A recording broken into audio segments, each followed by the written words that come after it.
2026 నూతన సంవత్సరంలో రైతు గీత కార్మికులు నేత కార్మికులతో పాటు వ్యాపారస్తులు అష్టైశ్వర్యాలు ఆయురారోగ్యాలుగా వర్ధిల్లాలని జిల్లా కాంగ్రెస్ అధ్యక్షుడు పున్న కైలాస్ నేత కోరుకున్నారు. బీసీలకు 42% రిజర్వేషన్ గురించి సీఎం రేవంత్ రెడ్డితో మాట్లాడతానని అన్నారు.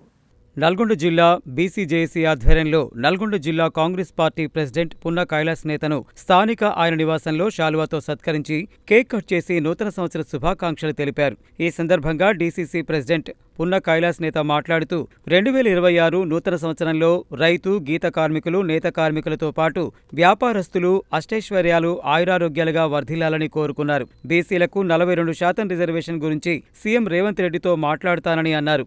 ఈ కార్యక్రమంలో బీసీజేఏసీ చైర్మన్ మునాస ప్రసన్న కుమార్, విద్యార్థి సంఘాల JAC chairman Aithagoni Janardhan Goud, BC రాజ్యాధికార సమితి జిల్లా అధ్యక్షులు కర్నాటి యాదగిరి, టౌన్ చైర్మన్ పుట్ట వెంకన్న, బీసీజేఏసీ జిల్లా ప్రధాన కార్యదర్శి గజ్జి అజయ్ కుమార్, జిల్లా వైస్ చైర్మన్ మార్గం సతీష్ కుమార్, చిలకరాజు సతీష్, జిల్లా ఉపాధ్యక్షుడు గడగోజు విజయ్ కుమార్, అనంతుల నాగరాజ్ గౌడ్ తదితరులు పాల్గొన్నారు. ఈరోజు నల్గొండ జిల్లా బీసీ జాయింట్ యాక్షన్ కమిటీ అంటే దాదాపు 96 కులాలతో ఉన్నటువంటి సమాజానికి ప్రాతినిధ్యం వహిస్తున్నటువంటి బీసీజేఏసీ నాయకులు, అతిరథ మహారథులు ఈరోజు నూతన సంవత్సర శుభాకాంక్షల కోసం మా ఇంటికి వచ్చారు. వారందరూ కూడా స్వాగతం పలుకుతూ జిల్లాలో ఉన్నటువంటి బడుగు బలహీన వర్గాలు, దళితులు, అట్టడుగు వర్గాల వారు, సమాజంలో ఉండబడేటువంటి ప్రజలందరికీ, రైతులకు, కార్మికులకు, ఉద్యోగస్తులకు అందరికీ కూడా ప్రతి ఒక్కరికి 2 చేతులు జోడించి శుభాకాంక్షలు తెలియజేస్తా ఉన్నాను. ఇవాళ సమాజంలో బలహీన వర్గాలు అంటే ఒక రకమైనటువంటి భావన ఉన్నది. ఇది రాబోయే రోజుల్లో చెల్లదు. మేమందరం కూడా పూలే వారసులం, అదేవిధంగా కొండా లక్ష్మణ్ బాబూజీ వారసులం, అదేవిధంగా సర్వాయి సర్దార్ పాపన్న గారి, చాకల ఐలమ్మ గారి వారసులం, శ్రీకాంతాచారి వారసులం తప్ప ఇక్కడ ఎవరం కూడా అసమర్థులం కాదు. కానీ రాజకీయాల్లో ఒక భావన ఉంది, బీసీలు అంటే ఐక్యం గారు, బీసీలు అంటే మరి వారు ఐక్యమత్యం చూపించలేరని. కానీ ఇకపై చెల్లదని కూడా ఈ సందర్భంగా మనవి చేస్తూ తప్పకుండా అన్ని రాజకీయ పక్షాలు బీసీలను గుర్తించవలసినటువంటి అనివార్యమైనటువంటి పరిస్థితులు కల్పించింది మా సమాజం. ఆ ఐక్యతను భవిష్యత్తులో చాటుతాం.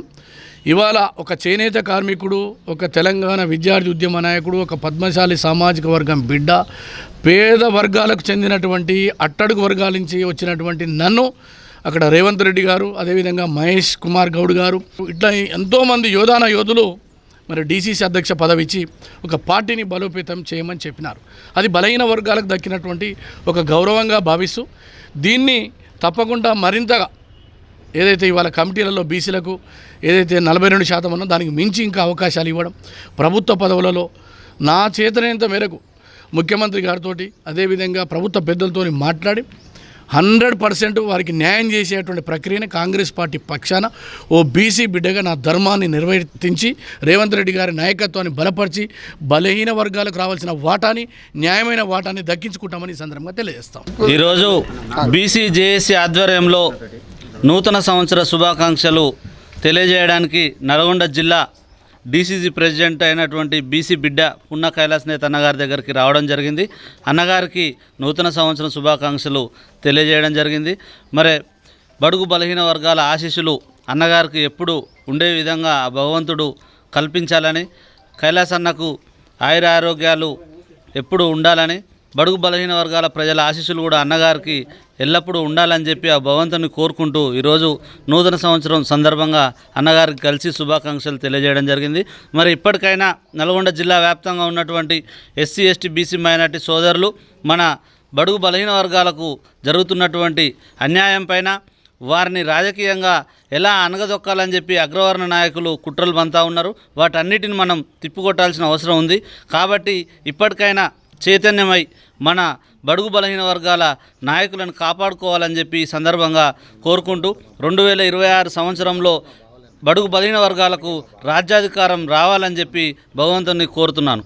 ఈరోజు బీసీజేఏసీ తరఫున బీసీ కులాల అధ్యక్షులు అట్లే జేఏసీ కార్యవర్గ సభ్యులందరూ కూడా నల్గొండలో గల మన డీసీసీ ప్రెసిడెంట్ పున్న కైలాస్ అన్న గారి ఇంటికి రావడం జరిగింది. ఇక్కడ కేక్ కట్ చేసి పుట్టినరోజు సంబరాలు రంగరంగ వైభవంగా జరుపుకోవడం జరిగింది. అలాగే అట్నే నూతన సంవత్సర శుభాకాంక్షలు తెలియజేయడం జరిగింది. ఈరోజు మనం చూస్తూ ఉన్నాం, నల్లగొండ మొత్తం కూడా చూస్తూ ఉన్నారు. పున్న కైలాస్ అంటే ఒక మామూలు వ్యక్తి కాదు. తెలంగాణ ఉద్యమంలో తనదైన శైలిలో ఎన్నోసార్లు జైలుకు పోయి తను జీవితం మొత్తం కూడా ఉద్యమాల్లోనే సగం జీవితం గడిపిన వ్యక్తి. ఓయి క్యాంపస్ అంటేనే పున్నా కాలేజ్ అంటే ఓయి క్యాంపస్ అన్నట్టుగా ఆయన క్యాంపస్లోనే ఆయన విద్యార్థి దశ నుంచే ఉద్యమాలు బట్టబట్టి గౌరవ ముఖ్యమంత్రి కేసీఆర్ గారు కూడా డైరెక్ట్ పేరు పెట్టి పిలిచే అంతటి ఉద్యమ స్ఫూర్తి ఉన్నటువంటి వ్యక్తి. మరొకసారి పున్నా కళాశాల గారికి నూతన సంవత్సర శుభాకాంక్షలు చెప్పుకుంటూ, అన్న మీ తరఫున మా యొక్క బీసీ జేఏసీ కాదు బీసీ నల్లగొండ ప్రజలందరూ కూడా ఉంటారని చెప్పుకుంటూ ఈ అవకాశం ఇచ్చినందుకు కృతజ్ఞతలు తెలుపుతున్నాను. ఈరోజు నూతన సంవత్సరం సందర్భంగా అన్న పున్నా కైలాస్ నేత గారిని కలవడానికి రావడం జరిగింది. వారికి నూతన సంవత్సర శుభాకాంక్షలు తెలియజేయడం జరిగింది. పున్నా కైలాస్ నేత ఆయన తెలంగాణ ప్రజల మొత్తానికి కూడా సుపరిచితుడు. తెలంగాణ ఉద్యమం రగులుతున్న సమయంలోనే ఎన్నోసార్లు జైల్లో పోయి ఎన్నో పోరాటాలు చేస్తుండే కాబట్టి ఇవాళ రేవంత్ రెడ్డి గారు ఈ పోరాటాలు చేసిన అందరికి కూడా పదవులు ఇవ్వడం జరిగింది. ఆ పదవుల భాగమే పున్నా కాలేజ్ నేతకు నల్గొండ జిల్లా నుంచి ఫస్ట్ టైం మనకు జిల్లా అధ్యక్ష బాధ్యతలు అనేది ఆయనకి ఇవ్వడం జరిగింది. ఈ బీసీ నాయకులను అనగదొక్కాలి, ఏమైనా పదవులు వస్తే మాకు రావాలి, బీసీలకు రావద్దు అనేది ఒక దుర్మార్గమైన ఆలోచన. కానీ పైన ఉన్నది మాత్రం రేవంత్ రెడ్డి సమానపరమైనటువంటి న్యాయం అనేది బీసీలకు చేయడం ఉద్దేశం కాబట్టి ఆ ఉద్దేశంలో భాగంగానే ఈరోజు పున్నా కాలేజ్ నేత గారికి జిల్లా అధ్యక్ష పదవి ఇచ్చారు.